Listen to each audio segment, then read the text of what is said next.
President Duterte has appointed Court of Appeals Associate Justice Ricardo Rosario to the Supreme Court.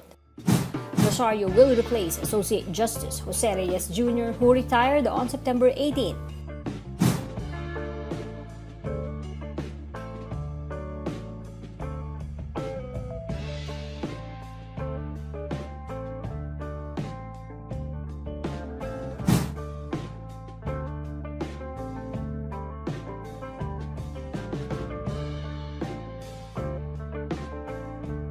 Rosario is a former Quezon City prosecutor. He also served as judge of Manila Metropolitan Trial Court and Makati Regional Trial Court. Rosario is a graduate of the Ateneo Law School and is a member of the Aquila Legis fraternity. He is also a graduate of political science at the Far Eastern University.